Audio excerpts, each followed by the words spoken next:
Good evening, everyone. Welcome. Feel free to grab a drink. We're going to start. I just wanted to thank you so much for taking the time to join us for what is the last and final conversation in the SDG tent this week. So thank you, and we hope that you leave inspired as you wrap up your week in Davos. My name is Fatima John Sandoz, and it's a pleasure to welcome you all to this critical conversation on human capital, hosted by Leidar. Leidar, for those of you who aren't aware, is a global communications agency and has been the official communications partner of the SDG tent since its inception back in 2019, and former to that when it was called the World Food Program tent. As experts in communication and with, my mic is back. As experts in communication and with a strong focus on environmental, social, and governance topics, the topic of this session is very, very close to us. And we've really seen social issues come to the forefront over the last year in the business environment specifically. And the evidence is clear. We know that companies that prioritize people, so whether that's stakeholders, communities, employees, really build stronger consumer trust, loyalty, and perform better business-wise. So in terms of the structure of today's session, what we'll do is we will start with, to set the stage, we'll hear some introductory remarks from Lukasz, Bochenek, Managing Director and Deputy CEO at Leidar. And then this will be followed by a keynote address from Professor Karl Schmedders from IMD.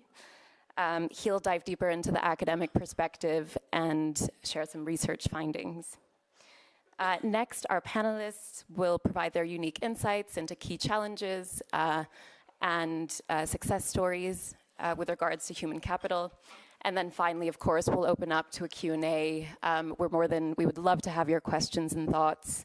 And then that will leave plenty of time for networking at the end. So now to kick things off, it's my honor to introduce you to Lukasz Bochenek, Managing Director and Deputy CEO at Leidar, who will provide some opening remarks and frame today's discussion. Lukasz brings a wealth of experience in strategic communications and advocacy on ESG topics and mobilizes global leaders to address critical challenges. So without further ado, I'll hand over to Lukasz. The floor is yours. Perfect. Thank you, Fatima. Thank you. So we will look at a couple of things. We performed some research both in the media, digital side, and also on the regulatory space to really see how the S of the ESG is playing out in the current environment. So first of all, we ask ourselves, is ESG losing its shine? We know what happened this week. We know what happens in many jurisdictions in terms of the focus on the ESG and regulatory requirements on it. Then we looked also on this growing importance of social in the corporate governance and in the SDG agenda in general. Then we look at some companies and the examples of the social action that really brings tangible results. And at the end, we will ask ourselves, so what can we actually do and what are the lessons that corporates can take from the action and from what is happening in the social regulatory environment and likewise in what we would call the best practices.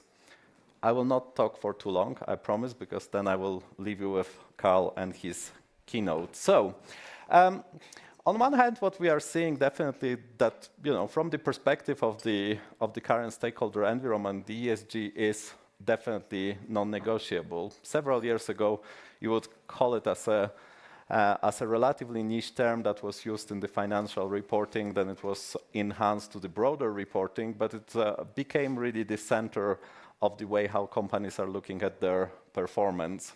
And also, commercially, the businesses need to take account of the ESG and broader sustainability agenda because that's what their ultimate stakeholders, so their consumers, are willing to. And what we also see in research that there are cost-living pressures, obviously, across the jurisdictions, but still 60% of the consumers would be willing to pay the premium for the sustainable products. Then on the other hand, we did 1 year of the media analysis, the comparative ones on different terms related to sustainability and ESG, we see that actually there is less and less media focus on ESG as a term and as a concept, which is an interesting dynamic because a few years ago we saw that sustainability was kind of the term, then ESG entered to the stage and became, with the focus on the reporting and on the indicators, now we are seeing a big comeback on sustainability in the way how corporates are framing their engagements. And we believe this is an interesting dynamic because beyond semantics, it also showcases the strategic shift. And at the end, we also see that there is this scaling of public commitments in terms of sustainability. We did see in 2021 and 2022 big move of corporates towards net zero 2050, different types of pledges. And here we again believe there is a duality of it because on one hand, some corporates are loosening their engagement and their commitment towards the goals. On the other hand, we also see that the companies make it more real because bringing the strategic goals that are not very far away are able to really prove the action. So we see though there is a growing importance of social. However, there is one thing that it's extremely paradoxical. If we are comparing different reporting standards of ESG, GRI, SASB, and the others, there is no really uniform set of indicators when it comes to the social reporting and reporting on the social component of sustainability. We see much more unified view when it comes to the environment and governance, and it comes both from the difficulty in measuring the social aspects as it is depending a lot on the industries and the places where the companies are coming from, but also there is this reporting limbo that it's still happening. There are some common themes though, from employee engagement, workforce safety, diversity, human rights, and the broader supply and value chains of the companies. Then we also see the importance of the regulatory focus. And we see, and it was calculated that there were over 1,255 ESG regulations introduced between 2011 and 2014, and that's still growing. We see also EU as a regulatory powerhouse is leading the way with multiple regulatory packages from Fit for 55, EU taxonomy, CSRD and ESR standards of reporting, CSDD, which will be looking at the corporate due diligence and the value chains, which we believe is an interesting shift because, again, the regulatory environment is shaping really how the good, how the bad, and how the ugly looks like more than the voluntary standards. Then obviously we see the pushback on the compliance from the new administration in the US and also some of the EU member states arguing against the over-regulation when it comes to the sustainability aspects in the common bloc at the EU. However, here it's interesting also if we look at the declarations of intent of the new commissioners in the European Commission. Back in 2019, the words related to the sustainability were much more prominent than right now.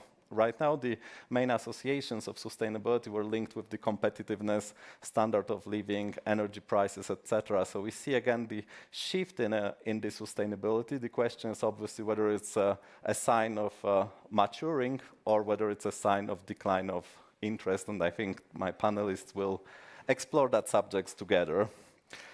We see several actions that companies are taking and definitely the best practices, and there are a lot of stories that can be told about how the companies are engaging in the social aspects of sustainability. After this event, all of you who registered will receive our white paper with some of the examples, additional examples and references as well. But what we are seeing really that it also brings more real, and we are moving towards concrete examples and concrete actions as opposed to the declarations and high-level targets. So what does it mean in the maturing? The growing number of binding regulations means that definitely the regulators create a de facto standard for sustainability reporting.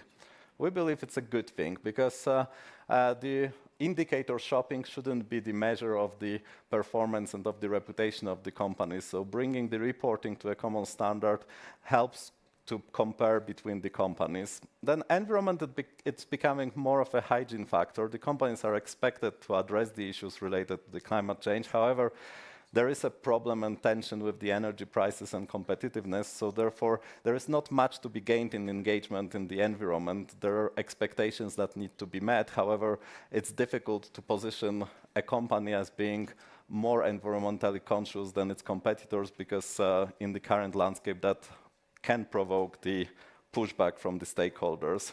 The social, though, creates many opportunities to stand out, and it creates more opportunities to stand out both because of the proximity to stakeholders, so getting closer to people element, and it creates also more value in the human capital that resides in the organizations and in their stakeholder landscape. Then obviously we see that stakeholders themselves are interested in the social story and action. On one hand, ESG was criticized for the over-focus, as some would claim, on the diversity, equity, and inclusion. However, the social side of it matured much more. So it is, while many people still associate the social sustainability with DEI, the reality is that it's much broader. We also see that being good to people is good for business. It doesn't.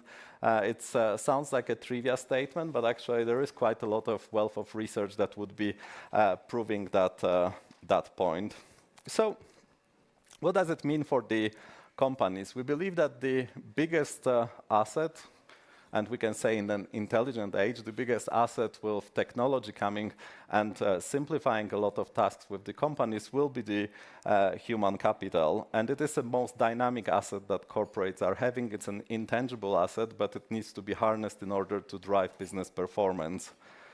In order to do that, the companies need to really keep focus on their North Star, so on their vision, on their mission, and their reason for being. And the North Star element becomes even more important now, because the organizations that are strong in galvanizing around their values are the ones also that perform best in the business environment. Then that's all great, but what is not measured doesn't get done. So it's important also to define really the measurable targets that go beyond the compliance with the regulatory landscape.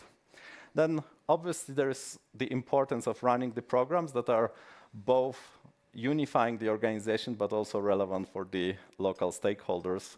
And that requires creating the alignment between the functions in the organizations. And oftentimes we did see sustainability and social sustainability being a siloed aspect within the corporate structures. Now we see more of the alignment, and we'll touch upon that point also in the panel discussion, because the organization needs to be designed for success.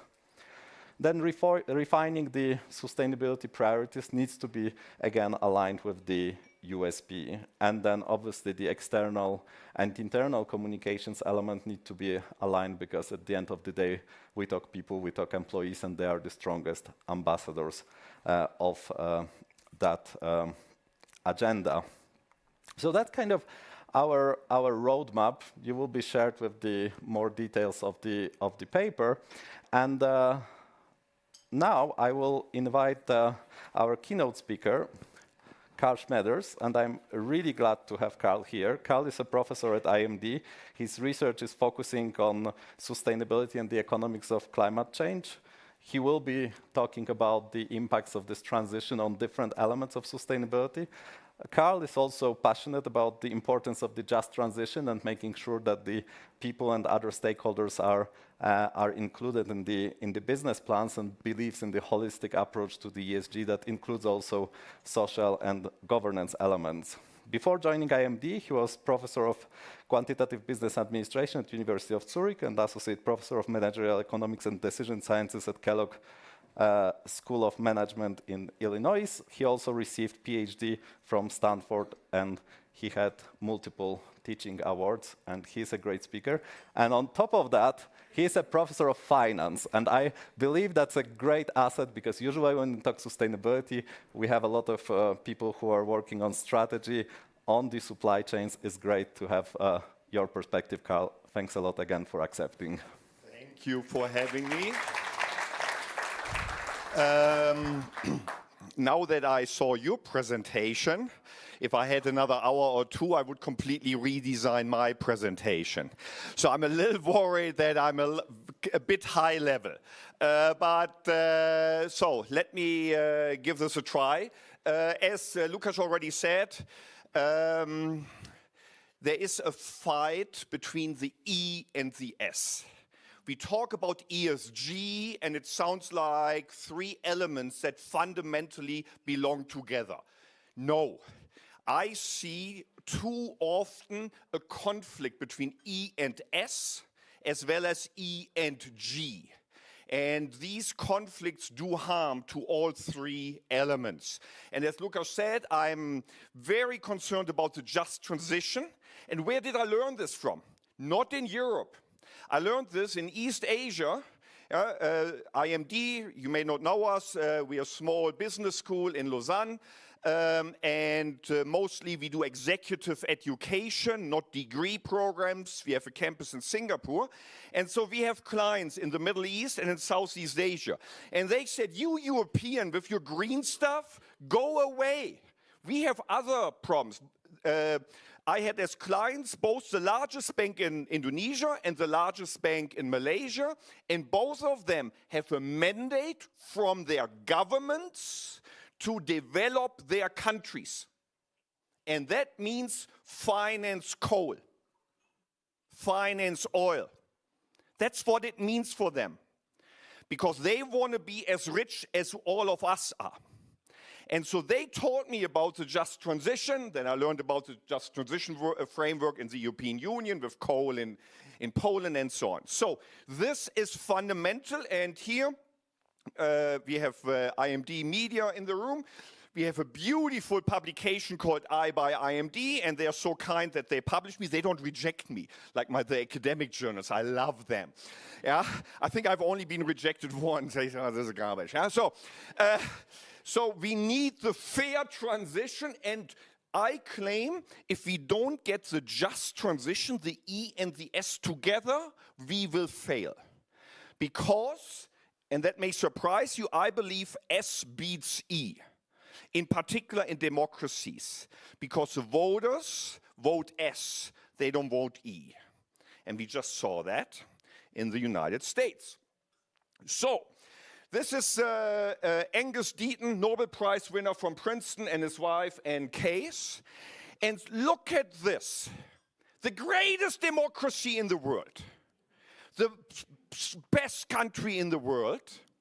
And look at the life expectancy at 25 years old for someone with a college degree and someone without a college degree. I went to the United States in 1990. There wasn't a difference, pretty much. Now, here, it is 8 years. And the reason it's only 8 years is thank you to the African Americans, where this is still going up.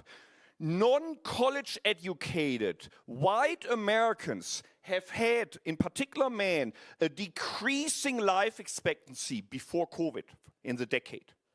Depression, no jobs, obesity, suicide, drug overdose, fentanyl. That's S in the big, big level. Sorry, I'm going a little big above, yeah? So, and then these people get to vote. Do you think they care about E? If you just lost a kid to fentanyl? You have diabetes because the only thing you can afford is McDonald's or Burger King? So, what was the number one topic in the 7 swing states of the US election? So this is Ipsos, very respected poll. This is only the 7 swing states which decided the election. 52% said inflation or increasing cost. It's the S. It's the poor people that are struggling to survive. They don't care about E. If I don't know whether I can feed my children, whether I'm around in a year, and then you come with 2050, go back to Davos. That's what they think. So, what do they care about? Look at the gasoline price. This is what Trump ran on and won. The lowest gasoline price in the last 4 years in the Biden administration was when he started. We see the big impact in inflation. It came down, but even today, it's above Trump and the late Obama years. That's what they care about. Can I put food on the table? and the US is a car-dependent society, I need my gasoline to go to work if I have a job. I don't care about E. Don't come with diesel tax or gasoline tax. Go away. I need it under $2. And that's why Trump won. Because of S. Because of S. We won with the poorly educated. I love the poorly educated. This is an old quote from him. He didn't say it this year. He said it 8 years ago in the primaries. I love the poorly educated. That's why he won. And the poorly educated in modern societies are also those who don't get the big jobs and who were the first to be fired in COVID. Harvard, Yale University didn't fire the professors. No, they fired the staff in the dorm, the cooks. So, S is often overlooked in favor of environmental concerns. That's true in the rich country. For us, that may be true. Trump didn't do this. Trump won this. AfD in Germany, Meloni, it's not just there. So the conflict of E versus S is real. And I'm not sure S is losing. Maybe in the media. Leidar, yes, I believe what you say in the media, some lefty journalists who went to college, oh my God, and they can read and write, they care about E. But the people who have the majority in the votes, they don't.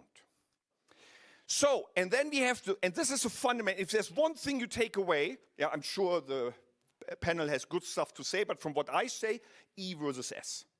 And the challenge of the just transition. So we have, I don't have time here in the 15 minutes I have, stranded assets, huge problem.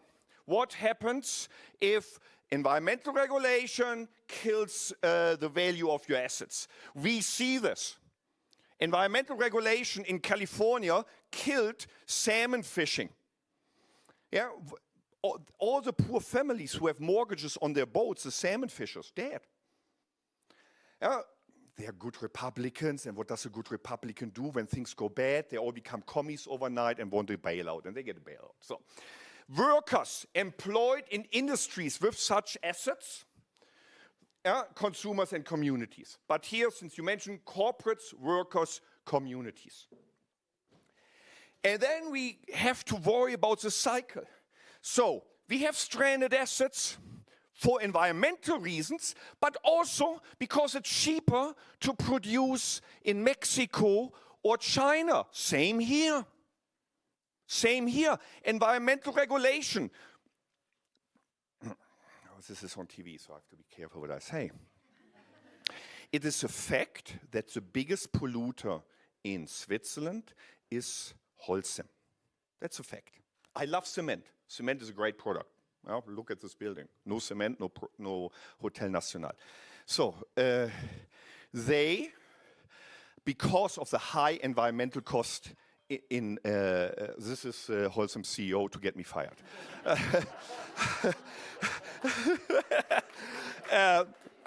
And you're laughing. I can tell you a story.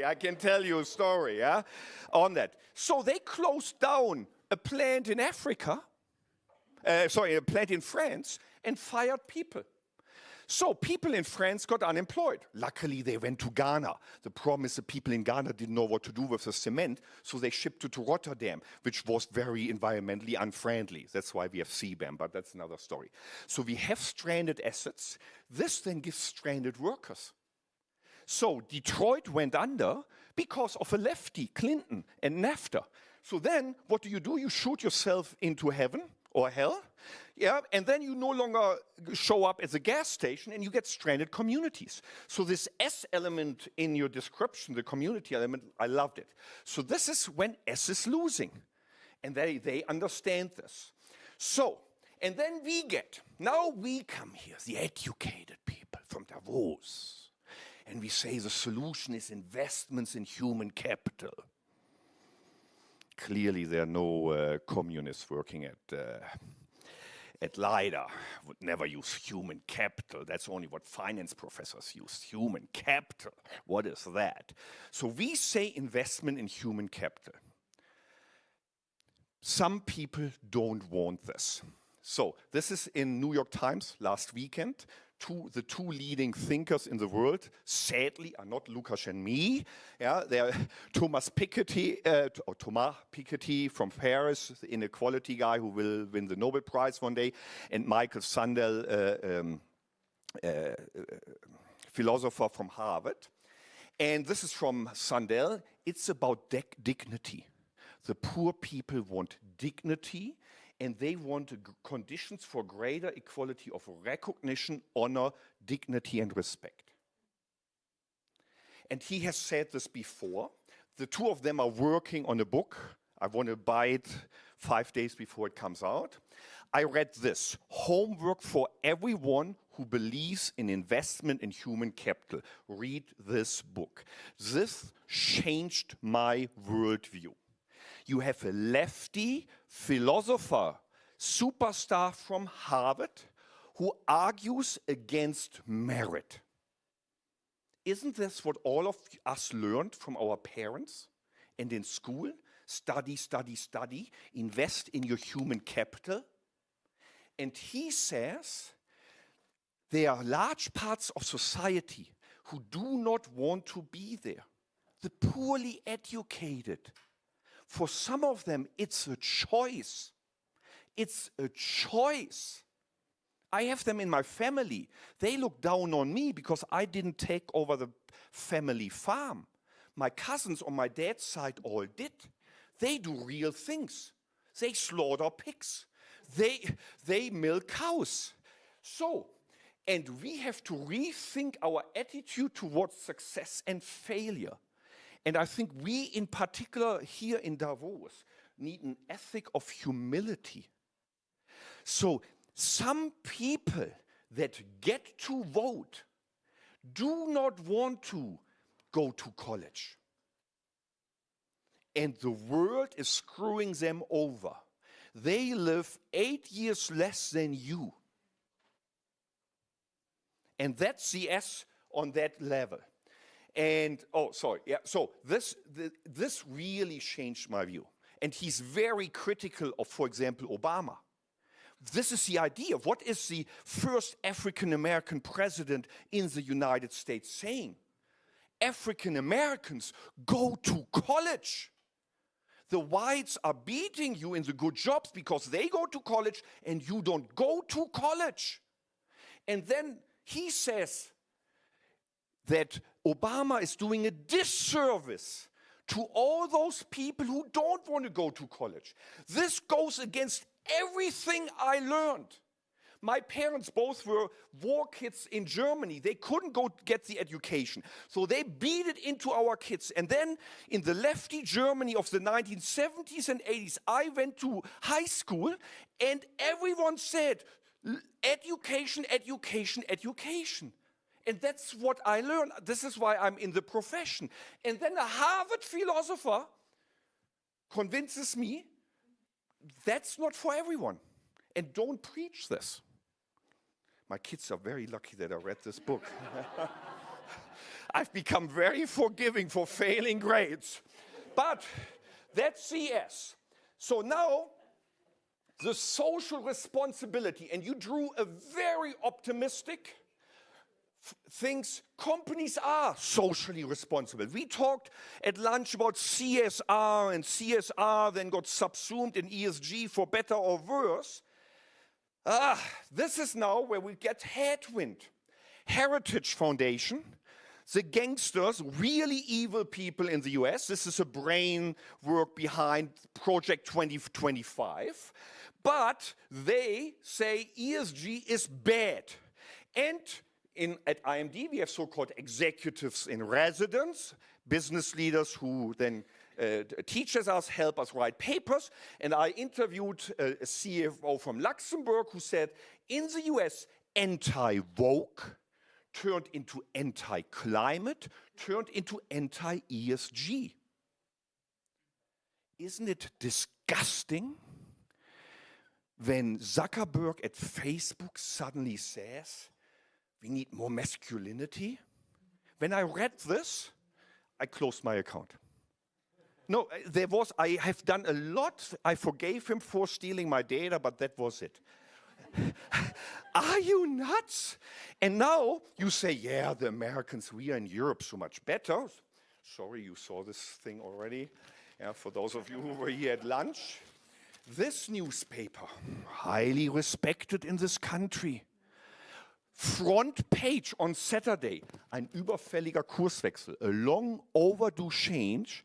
Front page, this jokester gets a sarcastic article, anti-everything ESG, in a really nasty tone. Front page. It has arrived here. Welcome. When did you arrive in Zurich? So the anti-woke, yeah, when the anti-woke has arrived, and so the S will be under pressure here as well. Yeah, it's not just uneducated Trump. No, welcome. It has arrived here. Now, there is a clear business case. So now I want to end on a positive note. There is a clear business case. Who is going to college these days? The women. This is US data again. US data is always easier to find. Sorry, I looked at data in the European Union, Switzerland, very similar.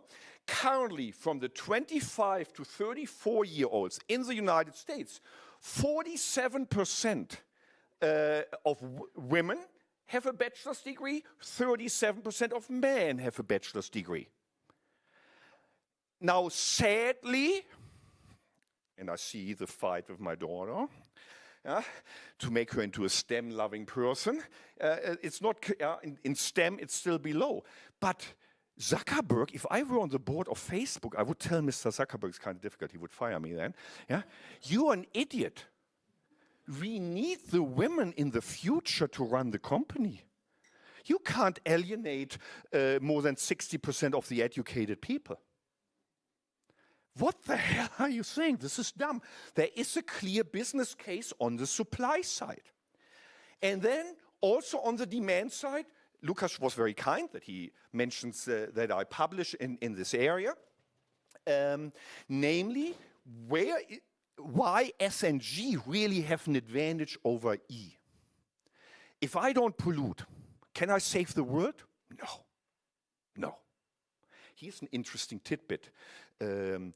Last election, the SVP, the Swiss People's Party, so our right-wing party, said we don't need any more environmental stuff. Switzerland cannot save the world. They are absolutely right. They're absolutely right. Listen to this shocking number. Switzerland has under 40 million tons of CO2 per year. Cement in China is 2,000. 50 times Switzerland is cement in China. Bill Gates was the first one who figured out how big the number there is. He didn't look at Switzerland, that's my job. 2,000 divided by 40.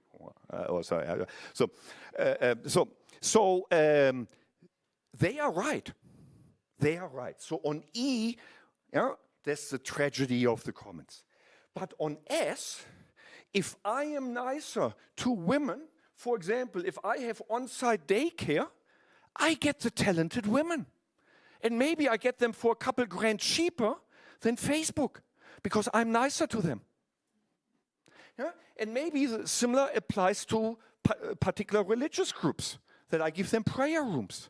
There is a business case for S. I get it. If we switch off Switzerland, we can't save the planet.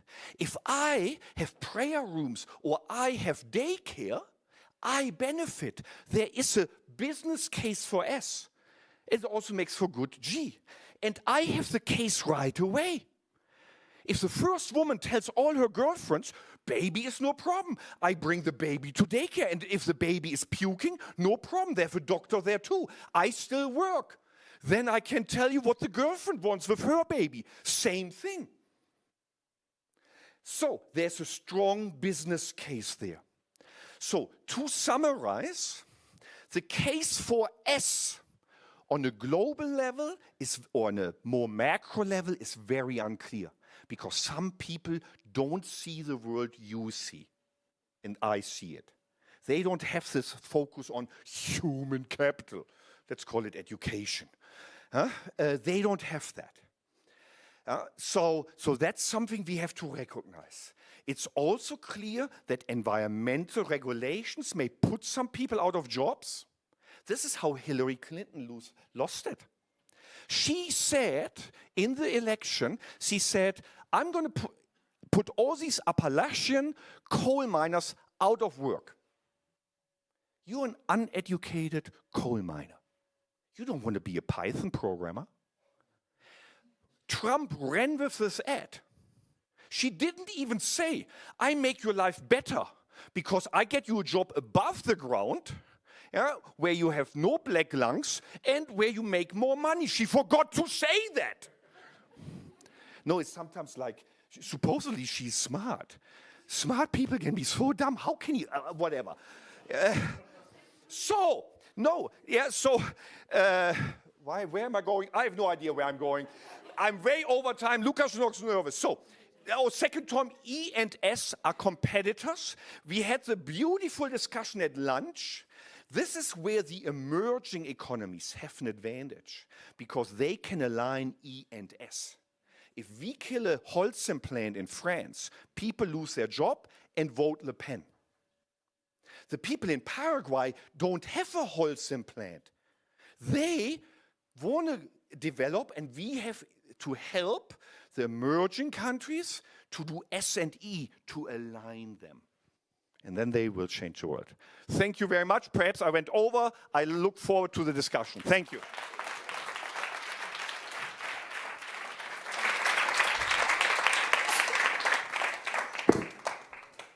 Thank you, Karl, Professor. Please stay with us. We will go directly to the panel. I was warned that the transition after Karl would be not the easiest one to make, so I will do it with the help of the fellow panelists. So I invite. Just sit. Yep, that's perfect. So I welcome Danuta Garasi, who is Vice President and Head of Peace Building and Multilateral Engagement at Peaceinvest. She held many leadership positions advising governments, international organizations, and private sector actors on their strategies and political processes in crisis-affected and transitional and emerging economies in Africa, Asia, Middle East, Latin America, and the whole world. Donata holds master's degree in international relations. And I invite also Sahil Tesfu. She is Essity's Chief Strategy and Sustainability Officer and member of the Global Executive Management team. She drives strategy and business development across all their business areas and also group social and environmental sustainability agenda. Prior to Essity, she was a partner at McKinsey & Company in Munich, advising companies on their strategies. She has a Master in Business Administration degree from EEC School in Barcelona and many other degrees. So glad to have you here, and thanks a lot to all of you for accepting. So let's maybe start with a broad question. So maybe first of all, oh, sorry, that was. Thank you. Yeah. Thanks. Let's forget our questions. Any reactions to what Karl just said? Maybe Donata, Sahil? Yeah, I'm not going to read that book because I have 2 kids who are just looking for that excuse not to go to school. That's the first reaction. No, but I do have, but thank you so much to both of you. I never really saw the S as being versus the E. I've always saw both of them together, because from where I come from professionally, you can't really do E without S, and S is which is peace for us, so it's the social, what binds societies together, what enables people to be effective members of society and to be peaceful members of society. It's a core, it's a foundation of everything else. So my reaction is very interesting perspective, and I think it's something we need to spend some time thinking about. Thank you, Sahil. Yeah, first of all, thanks as well. I was very entertained by this presentation. Definitely memorable. And also very insightful, I have to say. And I have to say, I also agree with pretty much everything that you have said. Particularly the S having had a little bit to fight over the E, or indeed the E getting more attention than the S, particularly in political discourse, and certainly also from a business perspective. So if I look at what kind of conversations, what do I spend my time with most, and now we are also in a business that actually has a very close connection with an E and an S, so it's actually, you could say, also a bit easier maybe for us to also take the S in the focus, and I'm sure we'll talk about this a bit more, but in any case, I think it has been missing in the political discourse, it has been missing a bit in the societal discourse, so yes, thanks for bringing the attention to it. Perfect, thank you. And if we look at the last 12 months, and you know, we see more kind of discourse in the media that could go to this anti-ESG, anti-sustainability politicization of the discourse. There was also last year the biggest election year ever in multiple democracies. So I guess in this context, how do you see that really changing in practice, what companies and organizations are doing, and the reactions from the partners? Maybe Donata would want to start. Yeah, well, thank you. My reflection is as follows. There is a very severe and extraordinarily concerning underinvestment in ESG. S is losing. I like and dislike, I hate actually the expression, but it's what's happening. Companies and governments are literally reducing their attention span when it comes to ESG. And they're reducing the financing that goes into ESG. And I focus on S and G because it's what I normally work with. And when I hear, which I heard a few days ago, a very high, very senior official from the European Commission putting in the same sentence, oh, we spend so much money on education and we should spend the same amount of money on defense. That, to me, is what's been happening in the last 12 months, and even a bit more than the last 12 months. It's a complete misunderstanding of what generates wealth, what generates growth, what generates peaceful society. Peace being a global public good, it's really the most important, in fact, public good, without which you have no E, you have no health, you have no nothing. I don't understand, and maybe you can help me understand on the next conversation, why that's happening, but that's what's happening. This investment and money and political capital is going somewhere else. The somewhere else is the destructive element of our society. That's what I've been seeing. All right, that's quite sobering. Karl? I was hoping I was a negative one here. I didn't expect a company, so no. I have lots of Kleenex that I always carry with me for the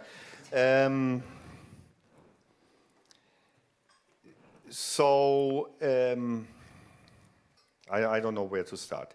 Earlier today I talked about the tragedy of the horizon. Which is, phrase comes from 2015 from Mark Carney, who was then governor at the Bank of England. And he said that the most powerful people look 2 or 3 years into the future. And at IMD, whenever I ask executives this, the number one answer I get is 3 quarters.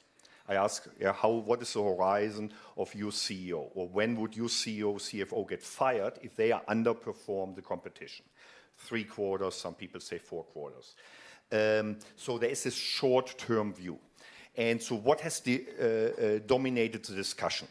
Geopolitical conflicts, the Ukraine war, the war in Gaza, worries about Taiwan. Then inflation. And so there's a lot of concern that the high environmental standards increase cost at a time where Europe's largest economy, Germany, has been in a recession for 2 years and is well into the 3rd year of a recession. So there is this short-term, long-term struggle. And then the scientists tell us something about 2050. I feel really stupid with the 2 of you sitting there because I say all the same things I said at lunch, and we were at the same table. Yeah, sorry, but it feels kind of awkward. Yeah, so sorry about that. And so in 2050, there's a good chance I won't be alive because then I would be older than both my parents when they died. And by 2032, I must retire. So now you tell me to be concerned about my business for about 2050. I'm dead and I must retire 18 years earlier. I'm worried about the bottom line this year. And I think that's a key issue. And so right now, Europe feels, in particular if the US moves away, that we cannot defend ourselves if Putin wants to take the Baltics. And I think that's the pressure we see. Short term, that's the pressure. If you, by the way, homework for everyone, next homework, and this is safe, the WEF 2025 Global Risks Report. Short term, AI, cybersecurity, inequality, this kind of stuff. Long term, green, green, green. The first 4 places are green. And so there's always this difference, short term, and that's what we're seeing right now. And did you see any change actually at IMD, because you interact with wealth of executives from different companies? Is there any geographical, any tendency or trend you would send, or is it common? Okay, so view? now I sound really disgusting. The technocratic view wins. So there are some companies who worry about survival as a result of climate change. Will we have enough? There was a chocolate guy who said he wouldn't rule out that there's no more affordable chocolate in 10 years. I live on chocolate. No, you're laughing. This is, yeah. So, and they worry about these things. So I think companies that have a clear business case to protect their sources of revenues, they are also anti-child labor.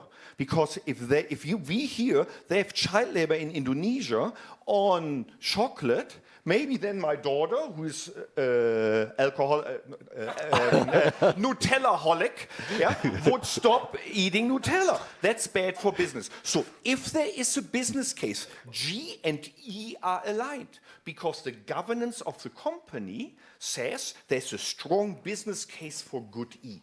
Just like I try to make a strong business case for being nice to women, unlike Mr. Zuckerberg, yeah, and minorities. And so when there is a business case, they are greener than all of us and more social than all of us. But then you have other entities who say, in particular, we teach a lot in oil-producing countries, who say, listen, you need our stuff. Yeah, and then there's very little understanding, both on E or on S. It comes down to the business case, and I think what we need to learn is we need policies that make green beat brown. Whenever green beats brown, when S beats no S, people want to make money. So I guess that will be not the easiest bridge, but bridge to Sahil and the corporate perspective. So how do you see that evolution in your daily work and some of the initiatives? You know, Karl is a strong woman advocate, as we've seen, and you are very strong in female empowerment and in your social agenda. So how those elements play out in real life in a company? Yeah, so maybe let me start by saying that for us, sustainability is one of the key pillars in our business strategy, and that has been for quite a while. So it's imperative to the business success today, but it's also imperative to the business success tomorrow. And why is that? So if you think about the products that we bring to market, so we sell toilet paper, baby diapers, incontinence product, menstruation products, wound care products, compression products, non-invasive orthopedics. So all things that touch people's bodies and in some shape or form contribute to their well-being. So I think in that case also our social impact, for us at least, is quite clear. So we break barriers to well-being. We know that every day we touch 1 billion people across the globe, and their experience when using our products are very different depending on where you are. So what kind of infrastructure do you have when it comes to hygiene and sanitation? Do you have clean water? Can you afford the product? Do you even know about the product and how to use it, etc.? So, and as far as we are concerned, these products are going to be needed down the road. So it's not so much about changing consumer habits Of course, you can do that a little bit. There are substitutes in some of our categories where you could also switch to more, let's say, sustainable solution, but it would require a huge consumer shift. Let's take menstruation products, for example. Yes, there is cups. Yes, there is a reusable underwear, but it would require people to really change completely how they deal with their menstruation. And typically, these fundamental behavioral shifts are very difficult to achieve. So down the line, yes, for further newer generations, younger people are more prone to actually also trying these newer solutions. So in any case, what I'm trying to say is that the products that we bring to market, they will be around for a long time to come.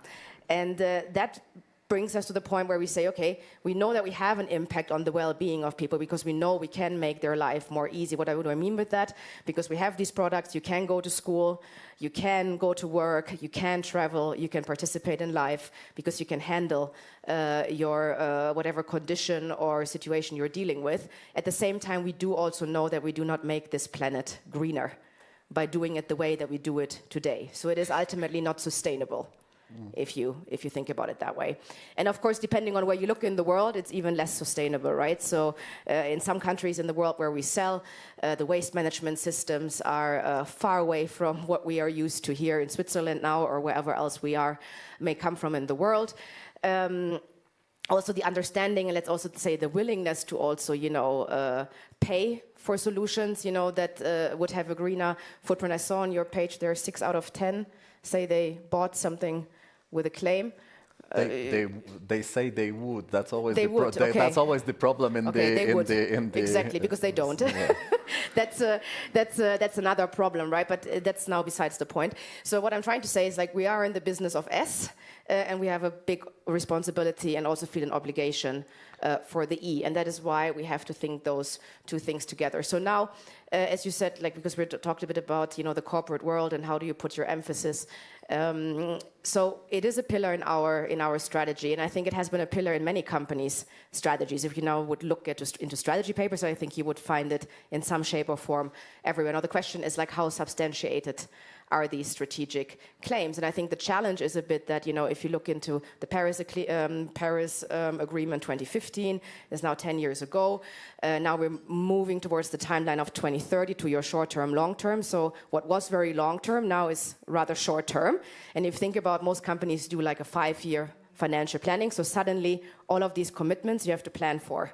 Now it becomes really real at this point in time. And I think that's also why we see a little bit of a backlash or stepping away from it now, because of course it's very easy to be visionary about these things because it is the right thing to do, ethically, sometimes even for the business. But the question is it affordable in the short to midterm? So I think that's why we see a little bit of a backlash, and at the same time, of course, also regulators stepping more and more in, which is to say that of course changes also how we have to deal with certain processes, how we report to the outside world. And I would say from a company perspective, I think I speak for many companies that have a European footprint, the current regulatory landscape has imposed a lot of changes and a lot of work to become compliant. It's not to say that it's wrong, it's just to recognize this, because yesterday I was at an event and they said it's shocking that CFOs would say that the 5th biggest investment theme in sustainability is reporting.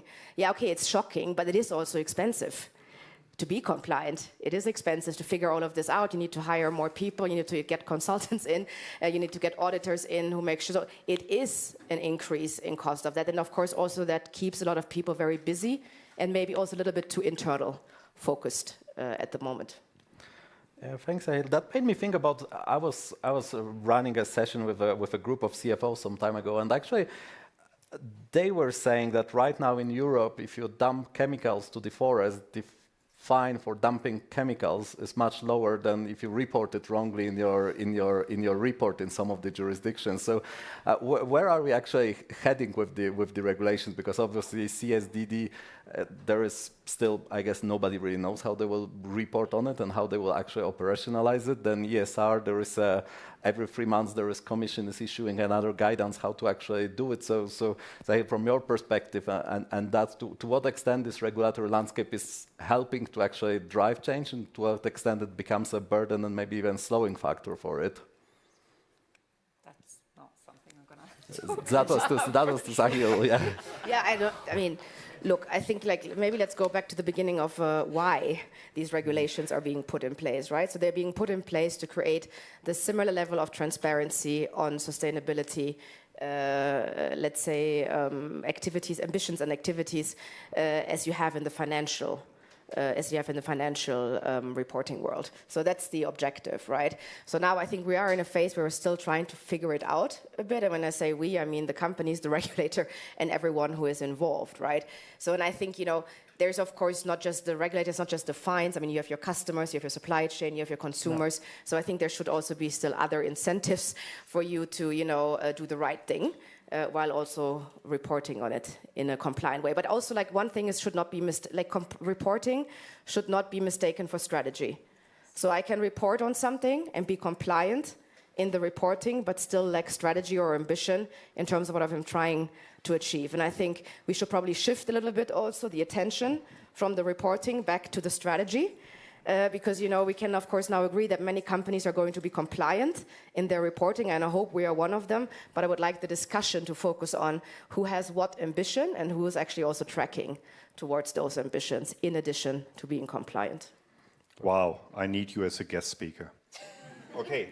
So a lot of the regulation that we see now, CSRD on accounting, goes back to an organization called the Financial Stability Board, FSB, which sits in Basel, Switzerland. And they are worried about, they got a mandate from the ministers of finance and the heads of the central banks of the G20. And they said, we need to understand climate financial risks. Because what we are worried about, that your pension fund goes all into something, and then because of some climate-related risk, loses a lot of money. So it's for investors, for lenders, banks that give loans, or your pension fund buying a bond, and for insurance companies. This TCFD report, under the leadership of Michael Bloomberg, came out in the middle of 2016, and they gave it to all the international accounting organizations. And then this is now what we are suffering from. They have 4 pillars, or 4 major parts. Number 1 is exactly what you talked about, reporting. When I started teaching ESG, people said, we have no idea of how dirty we are or clean or whether we are better or worse. So the regulator says, we can help you. We're going to make you report this. So now everyone is complaining that they have to do what they wanted to see a couple of years ago. So the focus right now, and I see this at IMD, most executives give you exactly these complaints. They say, listen, this is a job program for the Big Four. Yeah? If you don't know what to do with your career, try to go to a Big Four as an environmental expert. If you have children and they don't know what to study, do that. Accounting in the ESG arena, you have a job until AI takes over the world and long run. So the focus right now is on metrics. But now we are reporting. Isn't that any good? So now comes a key step, and that's where a lot of executives are not. You need to not only send the numbers to Brussels or Bern or wherever, you have to look at them and ask yourself, where do we have risks? Where are we vulnerable? Where maybe a regulator could kill us? Or where a competitor could be much better than we are, and where opportunities. That's risk management. And that's where I, as a finance professor, say, look at the risk, analyze as a risk. And they say, oh, never thought about this. Yeah, so this is from the CFOs. And then, once you understand risk and opportunities, you do strategy. Nobody is there yet. Exactly that's what I see at IMD. Because everyone is reporting costs a lot of money, let's cut budgets, that's annoying. So we go from metrics to risk, understanding how bad am I, to strategy, how do we change the behavior, and then the board has to oversee this. So any one of you who sits on a board, you have to ask yourself, does my C-suite understand the risk I have? And those are the pillars. The criticism of the TCFDs, it's a focus on E. We need the same on S. Are we an attractive employer? Do we have risk in employment because someone else has daycare, someone else has doctor on stage? Yeah, so this has been criticized. humanity is slow. We don't learn that fast. Yeah. So let's do it with E and then go to S. So this is exactly the point I'm trying to make. But people see it as a cost more than an opportunity. And talking about risk, actually, that I will play to Donata and de-risking. So, Peaceinvest is focusing on peace-positive investments. So maybe if you can unpack the concept a little bit, because I think that can bring some positivity also to discussion, or sobriety, depending on the perspective. Loads of positivity. Yeah, I can certainly do that. So first, I mentioned at the beginning, and thank you for raising the risk issue, because it's critical to us being able or not able to invest more in human capital, social, and governance. Okay, it's about risk. And why is it about risk? Because it's about being able to show that profit and impact can go together. And I can't believe that I keep on hearing, oh, they don't. If you have profit, then you can't have impact. That's the case when you don't do your proper job of assessing risk, of deploying risk management measures, embedding them into the investment, monitoring them, adjusting them, and making sure that you build your resilience. But let's go to peace investing. So what we think at Peaceinvest, and we came with Peaceinvest after decades of work on what builds peace. How can you build peaceful societies? How can you build governance systems that manage crises properly instead of finding out that, oh my God, there's a crisis, we don't know how to manage it.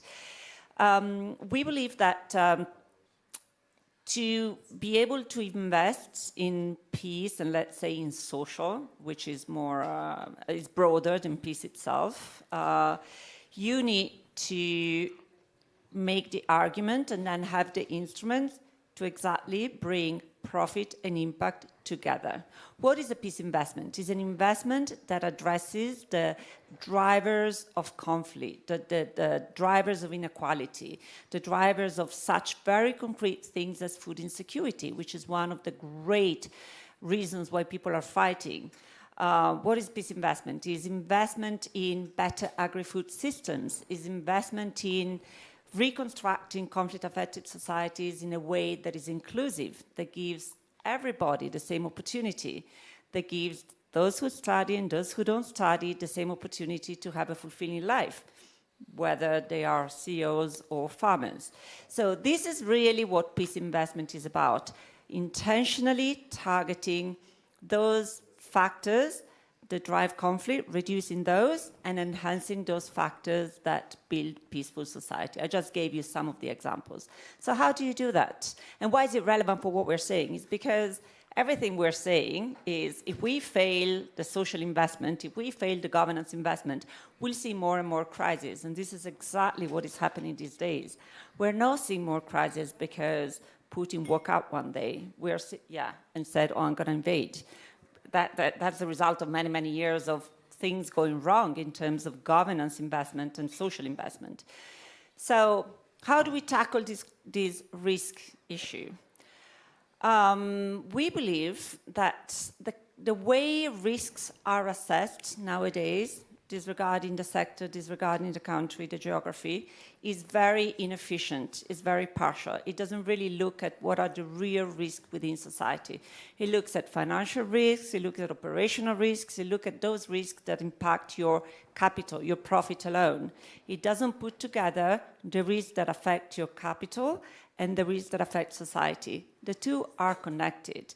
If you have an unhealthy society where there's a lot of inequality, your investment isn't going to go right. It's just not. In the end, way before you and I are going to be retired. So let's put those together. Let's do the kind of assessment of risk and resilience factors together, because they're two sides of the same coin. And this is what we're doing at Peaceinvest. So we are identifying investments that can address the drivers of conflict or fragility and enhance resilience. We're deploying a methodology to do risk assessment and to identify and integrate in investment what we call peace-enhancing mechanisms. You can call them social-enhancing mechanisms, resilience-enhancing mechanisms, whatever you want. But there are specific measures that reduce the risk. They reduce the risk to your investment. Capital is less volatile. In the end, you're going to make more profit. The cost of capital reduces. And they reduce, at the same time, the risk for your society. And that's what a peace investment is. And by the way, if you're interested, there's a whole new peace finance architecture that has been developed, which isn't going to add yet more layers to the existing ESG and etc. It complements what's out there in terms of standards, but it just gives you some criteria, some guidelines of how you do peace investment. Now, given that we're in Davos, it's the first time I come here. I hope it's going to be the last. No, I'm joking. I would really like to communicate to the investors that maybe are in this room, and likely they are in loads of other places in this small town. You need to have the courage to do innovative investment, because it's so easy to keep on doing the same stuff. And wasn't it today at your session when I heard that BlackRock is disinvesting in green because Trump is in power? Seriously? I mean, Trump is going to be there for 4 years. So you do this, hopefully, you do this mass investment in, I'm not going to get fired for saying this stuff, so I'm just going to go. So BlackRock is probably disinvesting trillions or billions in green because Trump is there. How short-sighted can that be? You know, I mean, if that's your courage as an investor, then there's a problem there. And I don't know anybody from BlackRock, so happy to have that conversation. I would really like to pitch, go and invest in innovative ideas, in innovative projects. The pipeline is out there. We're sick and tired of hearing, oh, there's no pipeline of peace positive investment. We have so many interesting initiatives. They're so profitable. So let's move a little bit instead of just saying no profit impact and etc. Was that? Yeah. I think so. Maybe if you can give a couple of exampple also to make it to drive it really home. Yes. So I'll talk about human capital. We know that unless you address human capital priorities, which when it comes to conflict-affected and fragile environments, they include mental health issues, traumas due to conflict, fragility, the fact that kids and grown-ups have lived throughout their lives in situations of violence, one, and B, the necessary skills for individuals to be effective members of society. Unless you invest in that, your society isn't going to come out of a situation of conflict and fragility. Human capital is normally perceived as a social welfare investment kind of area. In conflict-affected and fragile environment, more than 55 countries in the world and regions. That's left to donors, to the likes of the World Bank to invest. There's a strong business case for investing in human capital. The World Health Organization tells us for each dollar invested in human capital, your GDP will grow 4 times. Like for each dollar, you get $4 of GDP growth if you invest in human capital. It's massive business case. So we are developing investments in human capital that adopt all the good standards and practices of peace investing, which are going to bring loads of financing to countries that need to invest massively in human capital. And we're working with private sector partners, health groups, hospital groups, and governments to bring investment in human capital. And it's private investment, and that's a great example of how you invest in peace. I have many more, so on the side, if you want to talk to me, I'll be happy to share. Perfect, thank you, Donata. I guess let's just open if Karl or Sahil, if you have any reactions to that or any questions. I know I put some risk on Donata by asking if Karl has any questions, but how does it resonate with you? I love hearing the importance on risk, so that something is done with data and with the analysis. I think too many people are in this compliance mindset that we report and then it's game over. And I always stress, you're not, oh, I sound like a parent, yeah? You're not studying for the teacher, you're studying for yourself. And I say, you're not reporting to make Brussels or Bern happy, you're reporting so you understand your own business better. I'm not sure I reach my executives, but I say the same thing all the time. Okay, Sahil. Yeah, I mean, actually, when I joined the Essity group, I think one of the first things I learned is, and that was actually when I was only the chief strategy officer, they told me, okay, the first kind of like task of order is you're going to run the business risk assessment process in Q4. And I was like, business risk assessment? I'm like, I'm the chief strategy officer. Isn't that like for, you know, some legal or compliance officer to do? And of course, little did I know that actually nowadays the business risk assessment is one of my favorite processes that I run. And I actually also reframed it a little bit. It's now actually the starting point of every strategy cycle. So we take the business risk assessment, which we run in Q4, and take the insights from that and really try to understand where do we have exposure to risks, how likely are they, how prepared are we for that. And we take that as input into our strategy cycle. And then we take the opportunity lens right after. We do a market report where we look into the external environment. What do consumers want? What do competitors do? What's the geopolitical, let's say, tailwind we can use, etc. So we take the risk and the opportunity lens on it, and that's where we start the strategy process. And I have to say that I think is very helpful. Now, recently, just in January, we actually also then combined now strategy with sustainability. So this is actually my 4th week now in the role of also Chief Sustainability Officer in combination with strategy. And I think also that makes a lot of sense from where we are standing, because of course we take business decisions and we take them, from different impact dimensions. Of course, there's financial impact, there's sustainability impact on the environmental, on the social side. So we can take different lenses for what we want to achieve in terms of goals and ambitions. But then, of course, this needs to happen in some shape or form in terms of being underpinned with initiatives and actual actions in this. And I'm also responsible for the 5-year financial planning of the company. So the CFO is responsible for the budget and for the 3-year plan. And I do, in, of course, collaboration with him and his colleagues, then also the 5-year financial plan. And now we have all of this under one roof, which we think will enable us to run both an ambitious business agenda, which is not the opposite to also then very ambitious environmental and sustainability agenda. And that for us is, now an integrated, holistic view on that matter. And I think given the times that we're in, where the pressure on, achieving the environmental goals, and I agree with you, they're not necessarily contradicting financial ambitions, but there's a time lag. And the time lag is always going to be a challenge in the corporate world, especially when you're stock market listed with a particular investor base behind it.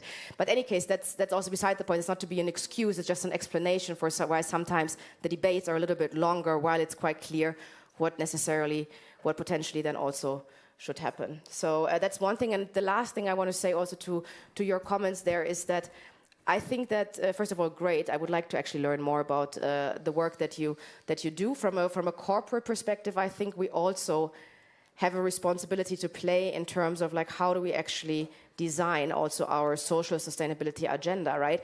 And for me, that's a little bit beyond what I saw on your slide there in terms of buy one and then we give one for free to someone else, right? I mean, that's a little bit for me marketing that drives sales and not so much social responsibility. The way that we look at social responsibility, actually, we look at it, so we're a hygiene and health company. So we say we want to have systemic impact in hygiene and health beyond our own business actions, but in connection to what we do out there in the world. So I'm going to give you an example. So when we look into menstruation, for example, we know that we only have one part of the solution, which is very complex for people to achieve what we would call menstrual health. For that, you don't just need a product, you need an infrastructure, sanitation facilities, you need water, you need education, you need information, you need a taboo and stigma-free environment, you need access to healthcare, you need a lot of things. So in the communities where we sell, where we see gaps in this, we go in and we also collaborate with our partners, like we do, for example, in Mexico with UNICEF and then also with a civil society organization on the ground and with the Mexican government to ensure that we create an ecosystem that is actually sustainably able to provide menstrual health for our consumers and also for other people in that country. That, for me, is social responsibility. I'll give you another example. So we know that in many parts of our business, we're very dependent on recycled fibers to produce the products that we produce. But we also know that recycled fibers are scarce in availability, and in some countries, actually, the way that you get to a recycled fiber is everything but socially responsible from a value chain perspective.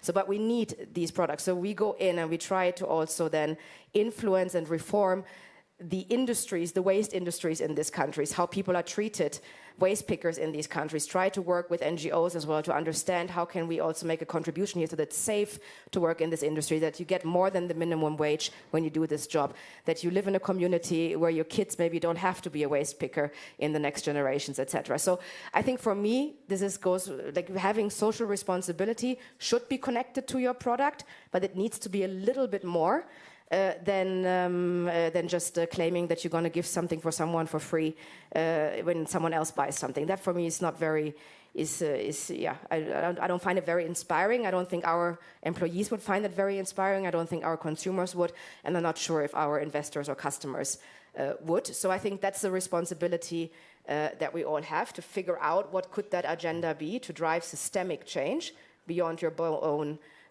business impact. And yeah, so just wanted to point to that because I was a little bit triggered by this example slide.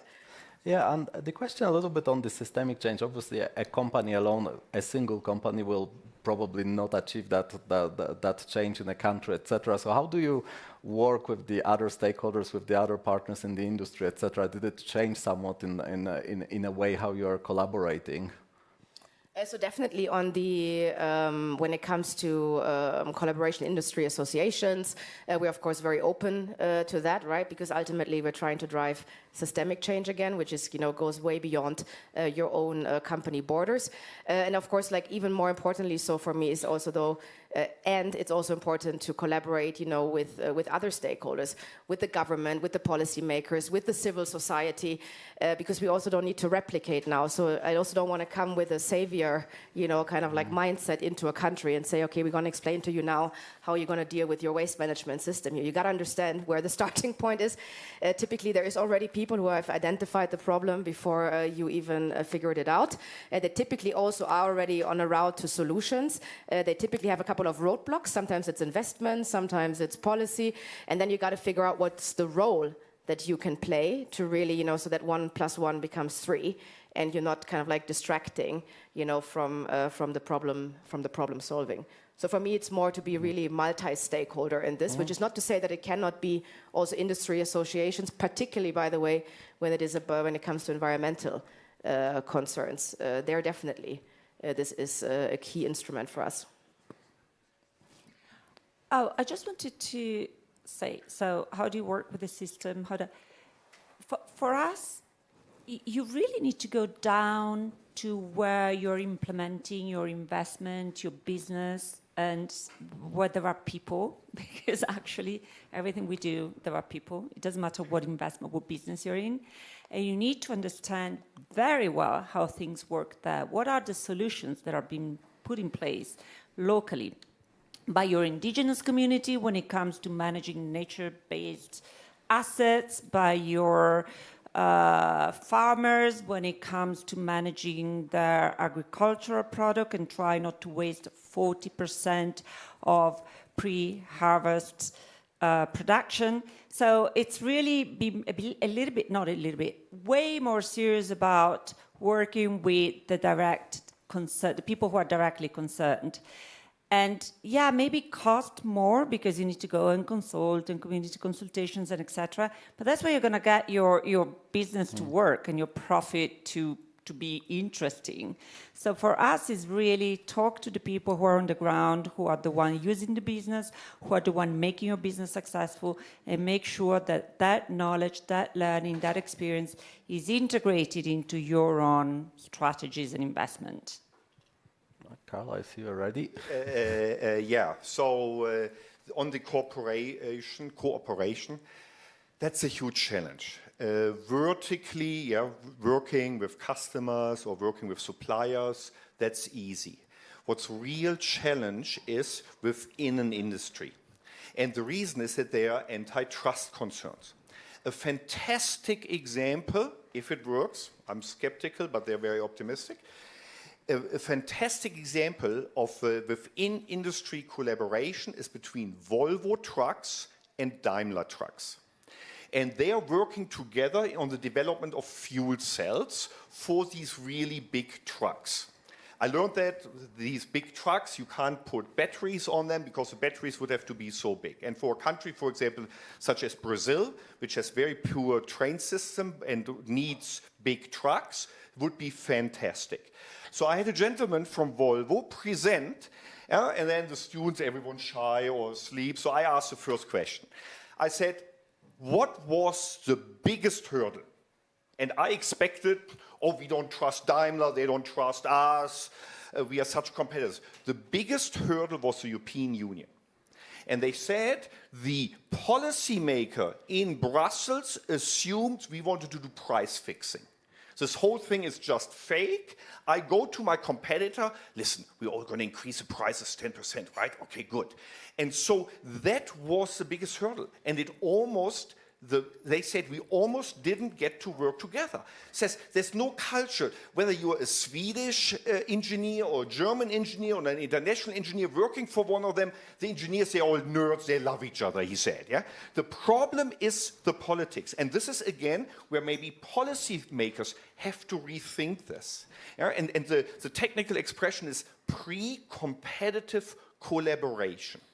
They still extreme competition between Volvo and Daimler when a big trucking company in Brazil needs 10 new trucks. Hard competition. At the same time, they collaborate. And the whole idea, of course, we want to overcome the tragedy of the commons. And so here, sorry, I'm in teacher mode, read about the first woman to win the Nobel Prize in Economics, Elinor Ostrom. Her whole claim to fame is to overcome the tragedy of the commons and the concepts that she developed, whether we can use them in international situations. And the critics say she was completely wrong, this doesn't work. Sadly, she died then, she was in her late 70s, so she couldn't convince us otherwise. But the question is whether these concepts of collaboration, which locally work, there are fantastic examples about lobster farming in New England, about water sharing in the Valencia area, whether that can be done. But this is really something that we need. And I understand the policymakers that when I hear, oh, the strategy chief wants to talk to the competition, oh, they're going to split the market, antitrust. I understand these concerns, but we must overcome this. Yeah, there must be mechanisms to overcome this. And we stink at it. Sorry, now I shut up. No, I agree with that, and I think this definition of pre-competition is, of course, super important. But I think there's also, I'm not sure if I'm a little bit blurred now by a couple of discussions. I'm not sure if we talked about this here now already, but like the whole, and I think you mentioned it actually, the idea that we still need so much innovation also, to happen. And I think in a lot of, especially when it comes to materials in the industries that we play in now, there's still so much investment that needs to go into breakthrough technologies and also basic research that would even allow a breakthrough technology to happen. So I think to be super clear on that definitions and now not to get hung up too fast for what's going to come at the end of it. I mean, fully agree. However, I think that's one thing, and I think the other thing we also need to probably find, unusual suspects for collaboration. So I think, because it's already the case today that some materials get used in some industries and also in others, right? And you wouldn't even think about it. And I think similarly it will be for the materials that we don't even know yet that we will need in 10 to 20 years. So I think to also be a bit creative about what collaboration, means in terms of who you're collaborating with and what are kind of like unusual alliances also, I think is also important. Yes, and I guess now, we painted the picture, and I want to end us a little bit on this kind of future, more optimistic note as well. But what would you say would be a couple of reasons, for hope and optimism where you are sitting when we are going towards 2025? Because it is true, when we read newspapers, it doesn't sound very cheerful. Well, first of all, I think I keep on hearing when I go to big meetings like this one that there's a lot of money sitting out there, trillions of dollars or euros or whatever the currency. So that's good. And then there are people who are working to do this stuff. The ESG and companies are improving. And politics is what it is, okay? Political cycles come and go. I'm a politician myself, so let's forget the politics, although it's important. The optimism is if you pull enough sufficient people with the good ideas and who understands what we've been talking about, and I think these people do exist, and you get these people to use some of these trillions to invest in peace bonds, we're going to launch the peace bond market. Not because we want to do something fancy and creative, it's because we need to invest in peace. So we're going to use the green bonds, and then we're going to do peace bonds. So trillions are there, good practices exist, standards exist, people with the right thinking exist, and we are going to pull them together, and we're going to launch the first peace bonds, and we're going to bring investment into peace, and then we're going to show that that works, and that will attract more and more capital. The systems exist, they're not being used. So the positive thing is we're going to match, with our partners, and there are many out there, we're going to match these different opportunities and bring them together and demonstrate that you can manage your risk, you can deliver human capital, you can deliver ESG, and you can actually do it at scale. Not all in 25, it's in the next few decades. Karl? I think that this reporting and data collection will help a lot to understand where are the biggest problems and where the second order problems or third order problems.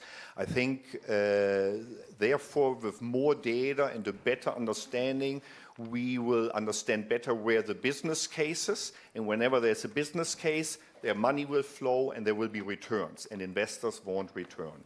So that gives me hope. And I also see sort of a change in attitude around the globe.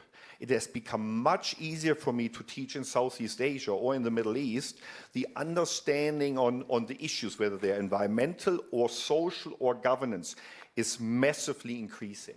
So as humanity, I think we're learning a lot. Now we just need to do it from passive learning to active innovation. That gives me hope. Sahil? Yeah, I'm also hopeful. I'm excited about our own ESG agenda for us as a company.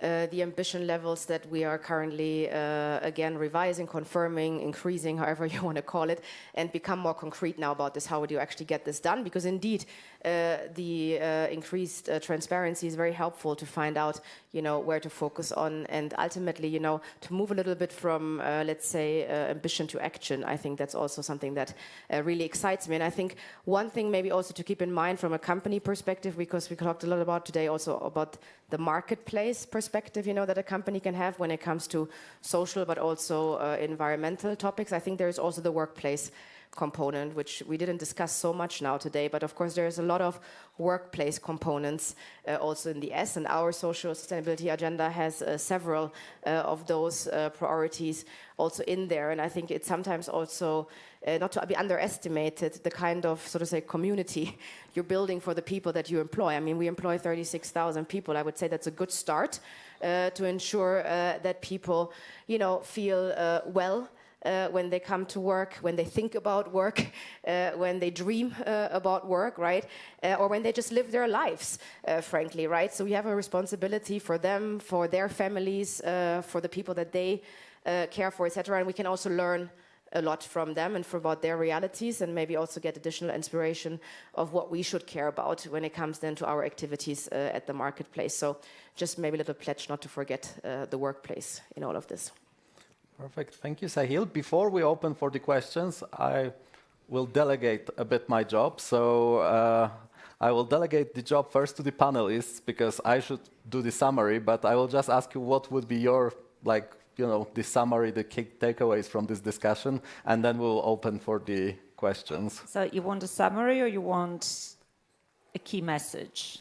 What are you taking out of this panel? So invest in human capital. If you're a company, if you're an investor, make sure you invest in human capital. We can discuss what that means and etc. But basically, Fair enough. in people's capacity to be effective members of society through better skills, whatever they are, better education, whatever it is, and take more risks in looking at investment opportunities. Karl? E and S and G are not naturally friends. Every time think about whether they pull you in different direction or your stakeholders, or whether they are aligned. And if possible, align them. Sahil?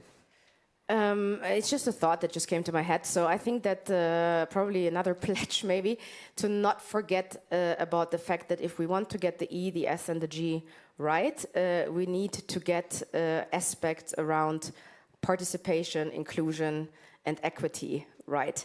Because, you know, the ESG agenda of a company, the ESG agenda of a country is going to be a reflection of the decision makers who are in that country, you know, and take decisions. So I think we still have a long way to go to ensure also representation, you know, of marginalized groups, of minorities, you know, also in the thinking. And I think that's also what you pointed on at the beginning, and also to maybe realize that some of them are not really minorities in numbers. So that's also important. And I think that was a good reminder that at least you gave me there at the beginning of the conversation. And I think, again, you said it's not a matter of DEI. For me, everything in a way is a matter of DEI. So if you don't get that component right, it will be difficult to advance any of the SDGs. And that includes every E, S, and G conversation that we just had.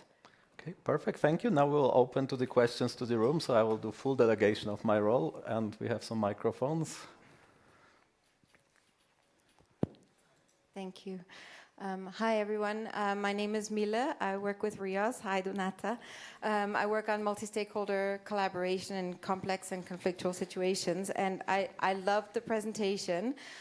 And the way we've been talking about S here is still quite focused on interest. It's like, are people compensated? Are they safe? Are they healthy?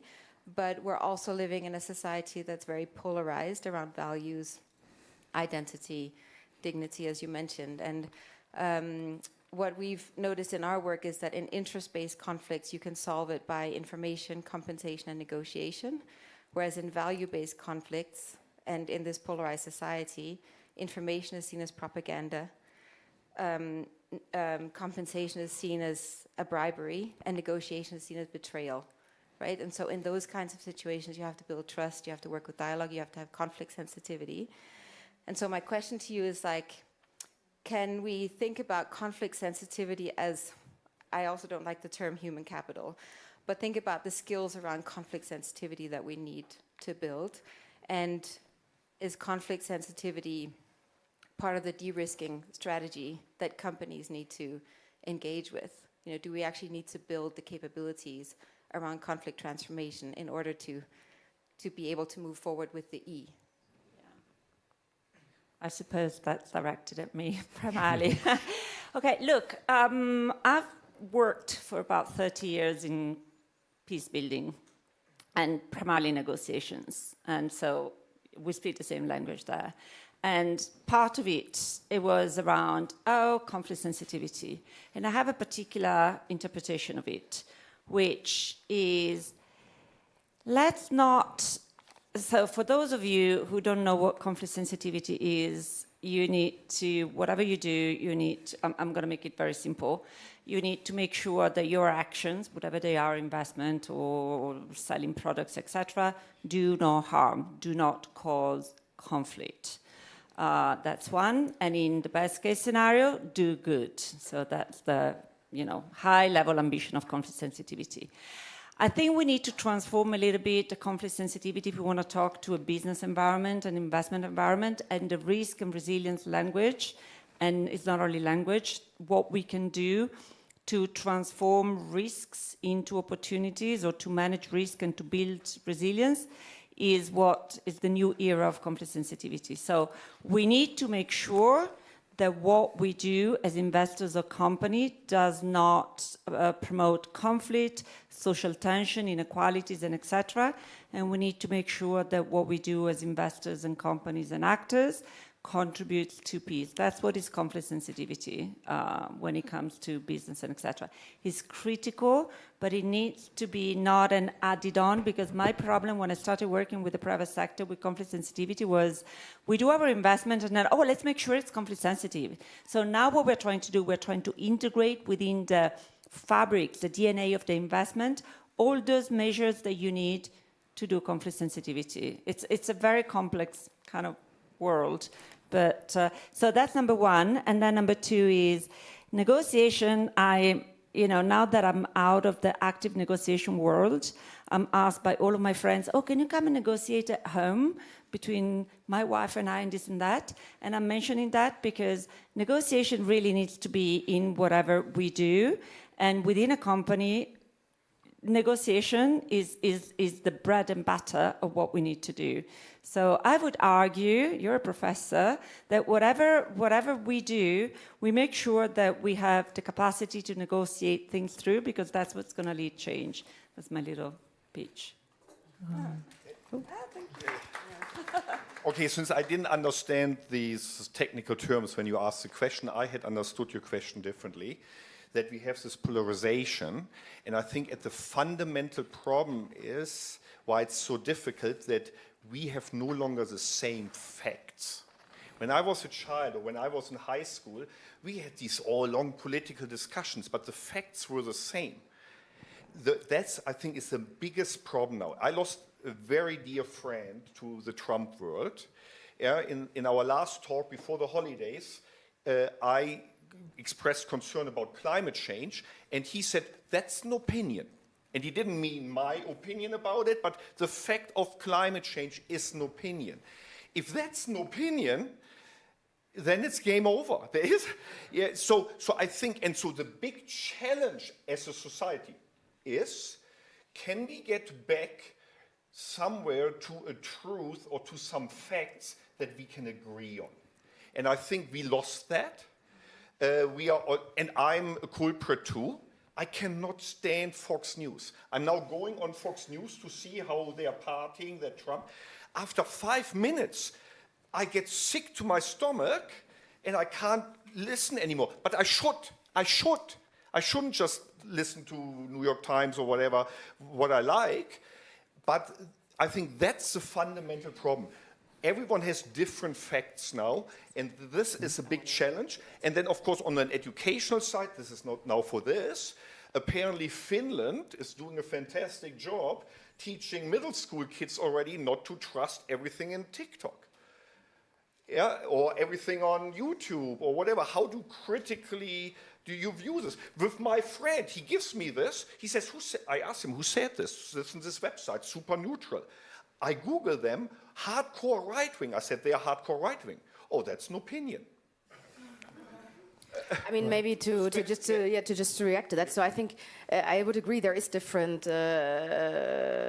facts or different truths that people have, but I think we also need to a little bit live with the fact that people will even look at the same fact from a different angle. And I think this kind of like, this desire, so to say, for everyone to see the world through a certain lens is just not in line with the reality of what people live through, right? So there's a reason why people look at certain facts and will not read them the same way, because their upbringing, their reality, their everyday life has been just very different. And like growing up, as the daughter of refugees, from a country that is very different to the country from where I grew up, I have lived that in a way every day, right? And I also lived through that every day in my family, where despite the fact that we, shared for at least the time that I lived at home, the same reality, the view on that reality that I have and that my parents have is very different. It's just very different. This has nothing to do with, are you intelligent? My father is an engineer. My mother was also educated. It's not about that. It's just that your lived experience is a very different one. And I think that's also back to, I know very little about conflict resolution, but I know a little bit about multicultural perspectives. And I think this idea of trying to harmonize the worldviews, I think that is going to be a waste of time. It's going to be about, understanding that, for some people, certain things will for a certain while work better than other things, and then to live with that. And also from a company perspective, it's the same thing. you also have to live with the fact that the people, in a sales organization in one country are going to look at, a price increase this way or a product launch that way. So you also can't try to harmonize that. And I think that is also maybe where sometimes I think, then people don't want to listen to it anymore. You turn away, because you can't agree on the facts. So I think we need that dialogue, and we just need to get more understanding of why that is. And I think you contributed with what you have presented at the very beginning, a little bit to that understanding. While I might not like it, and I might not agree with it, and that's not how I would look at the world, I cannot judge how someone else's experience has been. So you need to meet people where they are, in a way. Much better comment than what I said. All right. Thank you. So, gentleman in the back, and then yourself, who was patiently waiting. I think those who grabbed the microphones did a very right choice, because we have time for those 2 questions, and the rest we'll have to take during the coffee afterwards. So please go ahead. Awesome. Thank you so much for your time and your insights. They were very, very valuable. My name's Arjun. I'm the founder of Inam. We're an impact investing fintech and a wealth tech. The question is to everyone on the panel, though I feel, Donata, you might want to answer this, given your line of work. What role do you all believe impact investing specifically and investment literacy plays in ensuring the S becomes the stock standard way of looking at the world, or that we are able to achieve that manner of living, that end state that we all in this room, I believe, strive for, to actually get closer to it? Perfect question, thank you. What role?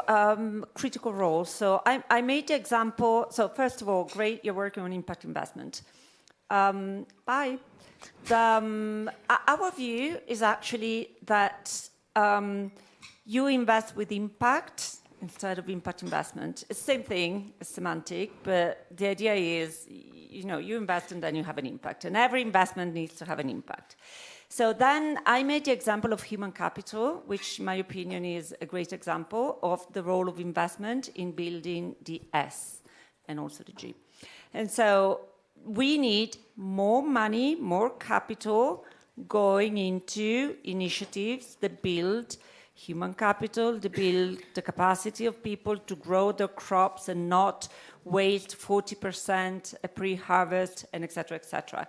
So for me, it's critical. It's not going to come from public money. Public money isn't going to build our human capitals of tomorrow. It's not happening. It's not going to happen. And the more young people we have around the world, the less public money is going to do that. So this is private investment, is impact investment, and is investment. The S, in my opinion, and I'm not trying to take a very private sector lens to that, will have to come primarily through investment. And the young people I talk to and I work with all over the world, including in my own country, underdeveloped South, that being Italy, as you gathered, they're all, it's true, where I'm from, really. They're looking at investment to fill in their S gap, the human capital gap. And they're looking at becoming entrepreneurs and becoming themselves those who are going to invest in their own businesses and etc. So it's critical, square, left and center. Perfect, thank you. We can take one more question. Hello, my name is Sienna Amadeo, and I work at Kite Insights, where our job is to evaluate, educate, and advocate for ESG within and outside of companies. And I have a question on human capital, specifically for you, Sahil, if that's okay. But I was wondering, especially for all the other young people in the room, when you're looking 5 years into the future, what are the skills that you are looking for from your workforce and outside that you think that you would tell everyone in the room today, this is what I'm looking for, these are the type of hard skills or soft skills to make us successful in ESG? Yeah, great question, actually. And sometimes when I also talk to people who are still at university or are in their first job, a lot of them express a great interest for ESG, right? And I know that there is also study programs out there where you can study, ESG, and I'm always a little bit concerned by that personally, because I think if I look into the realities of our situation, we need people who have a functional expertise to a certain degree, right, to solve the problems that we have. So for example, how do I redesign a product with different material? We need people who have material, expertise, who understand how chemicals work, who can build, a new production machine that is going to use less water and less energy to produce toilet paper. So the questions that we're trying to answer are very real. They're not conceptual, and they require, a certain craft of skills in terms of hard skills to really be, a functional expert. So I always tell people who want to have an impact in ESG, I always say, find your passion in a certain function. Whether that now is, engineering or, chemical engineering. I'm talking about the industries that I'm in now, right? So that's one end. The other thing is, if I want to talk more about soft skills and also what is transferable in terms of also, for me, it's really problem-solving skills, right? Can you make sense out of this crazy world in a way that, it can lead to action and not just discussion? So are you able to connect the dots? Do you see kind of like solutions where people see problems? Do you thrive on kind of like, the idea that, we don't know what the solution is to a lot of the problems that we have been discussing today?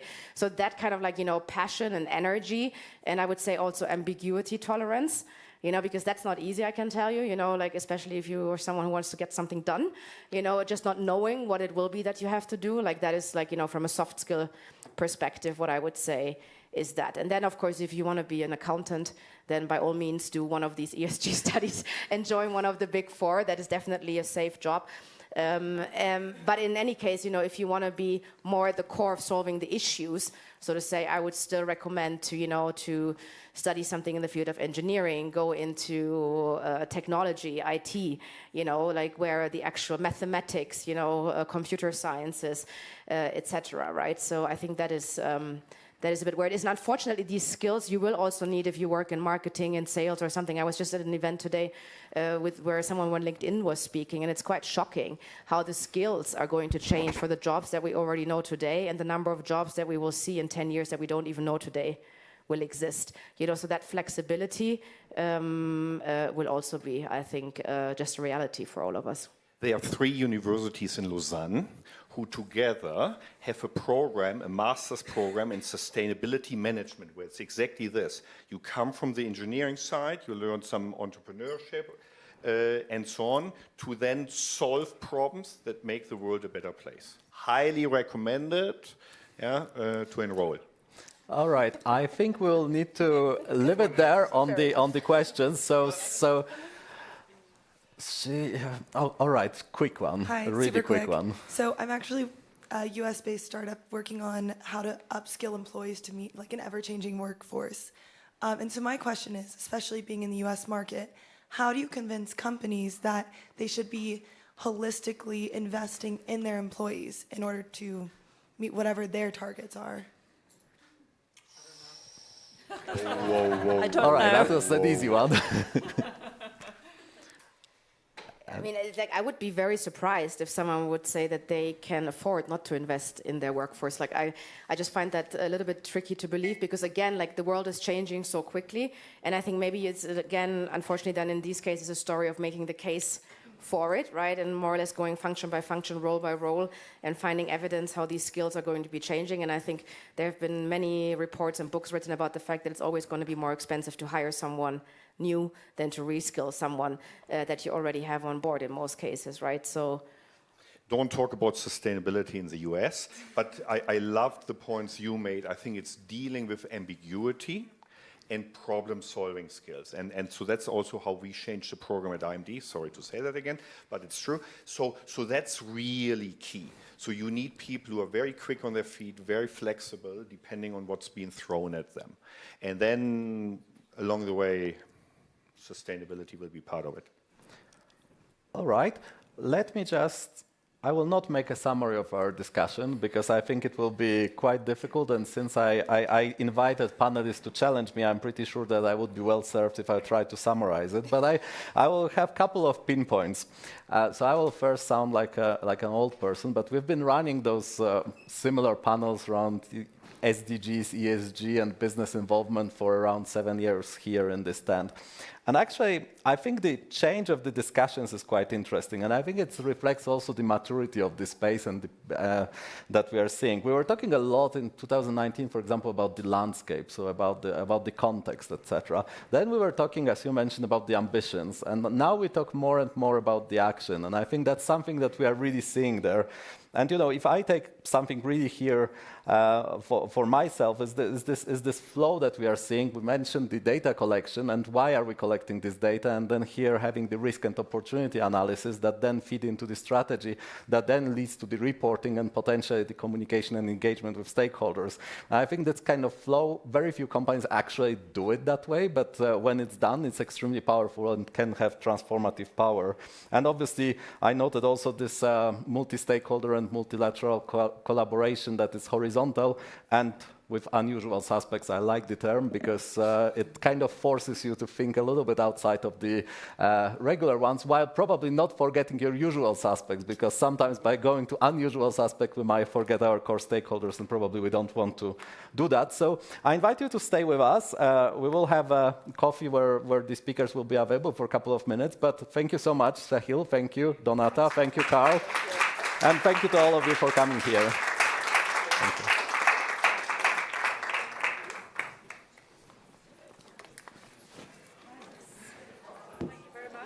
Thank you. Thank you. That was fun.